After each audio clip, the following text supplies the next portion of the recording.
Supreme court ने न्यायिक अधिकारियों को पेंशन और अन्य सेवानिवृत्ति लाभों की बकाया राशि के भुगतान पर द्वितीय राष्ट्रीय न्यायिक वेतन आयोग (SNJPC) की सिफारिशों का पालन करने पर गुरुवार को कई राज्यों और केंद्र शासित प्रदेशों के मुख्य और वित्त सचिवों को तलब किया। SNJPC की सिफारिशों का पालन करने पर अप्रसन्नता जाहिर करते हुए प्रधान न्यायाधीश DY चंद्रचूड़, न्यायमूर्ति JB पारदीवाला और न्यायमूर्ति मनोज मिश्रा की बेंच ने कहा, अब हम जानते हैं कि अनुपालन कैसे कराया जाता है।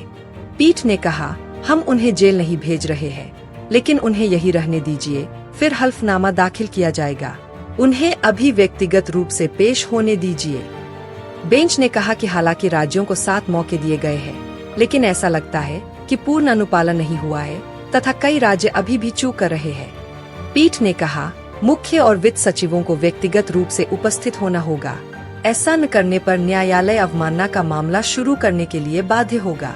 सुनवाई के दौरान सामने आए विवरण के अनुसार अदालत ने पाया कि आंध्र प्रदेश, पश्चिम बंगाल, छत्तीसगढ़, दिल्ली, असम, अरुणाचल प्रदेश, नागालैंड, मिजोरम, जम्मू कश्मीर, झारखंड, हिमाचल प्रदेश, केरल, मेघालय, मध्य प्रदेश, तमिलनाडु, मणिपुर, ओडिशा, राजस्थान, पंजाब, हरियाणा, सिक्किम और त्रिपुरा सिफारिशों का पालन नहीं करने वाले राज्य और केंद्र शासित प्रदेश है। पीठ ने इन राज्यों के 2 शीर्ष नौकरशाहों को 23 अगस्त को व्यक्तिगत रूप से उसके समक्ष उपस्थित होने का निर्देश दिया। विस्तृत आदेश की प्रतीक्षा है। पीठ ने स्पष्ट किया कि वह अब और समय नहीं बढ़ाएगी। न्यायालय ने पेश की गई दलीलों पर गौर करने तथा वकील के परमेश्वर द्वारा उपलब्ध कराए गए नोट का अवलोकन करने के बाद आदेश पारित किया। परमेश्वर न्यायालय की सहायता न्याय मित्र एमिकस क्यूरी के रूप में कर रहे हैं। उन्होंने वर्तमान एवं सेवानिवृत्त न्यायिक अधिकारियों को मिलने वाले भत्तों पर राज्यों द्वारा स्रोत पर कर कटौती TDS का भी उल्लेख किया। पीठ ने विभिन्न राज्यों द्वारा SNJPC के अनुपालन पर दलीलों को सुना। न्यायालय ने पश्चिम बंगाल जैसे राज्यों की दलीलों को खारिज कर दिया, जिन्होंने न्यायिक अधिकारियों को बकाया राशि और अन्य लाभों के भुगतान पर सिफारिशों के अनुपालन में कथित देरी के संबंध में 1 और वर्ष का समय मांगा था।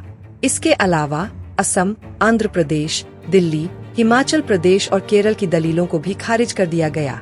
पीठ ने इन राज्यों को 20 अगस्त तक अनुपालन रिपोर्ट देने का निर्देश दिया और साथ ही इनके मुख्य सचिवों और वित्त सचिवों को 23 अगस्त को व्यक्तिगत रूप से उपस्थित होने को कहा। न्यायालय ने असम की इस दलील को खारिज कर दिया कि आदेश को स्थगित कर दिया जाना चाहिए, क्योंकि राज्य बड़े पैमाने पर बाढ़ की स्थिति का सामना कर रहा है।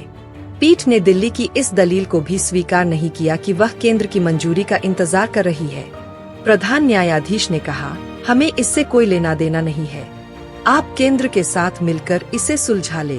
देश भर के न्यायिक अधिकारियों की सेवा शर्तों में एकरूपता की आवश्यकता पर बल देते हुए उच्चतम न्यायालय ने 10 जनवरी को SNJPC के अनुसार सेवानिवृत्ति लाभ, वेतन, पेंशन और अन्य आदेशों के कार्यान्वयन की निगरानी के लिए प्रत्येक उच्च न्यायालय में 2 न्यायाधीशों की समिति के गठन का निर्देश दिया था। उच्चतम न्यायालय ने कहा था कि यह गंभीर चिंता का विषय है कि अन्य सेवाओं के अधिकारियों ने 1 जनवरी 2016 को अपनी सेवा शर्तों में संशोधन का लाभ उठाया है, जबकि न्यायिक अधिकारियों से संबंधित ऐसे ही मुद्दे अब भी 8 साल से अंतिम निर्णय का इंतजार कर रहे हैं। पीठ ने कहा था कि सेवा से सेवानिवृत्त हुए न्यायाधीश और जिन लोगों का निधन हो गया है, उनके परिवार के पेंशन भोगी भी समाधान का इंतजार कर रहे हैं।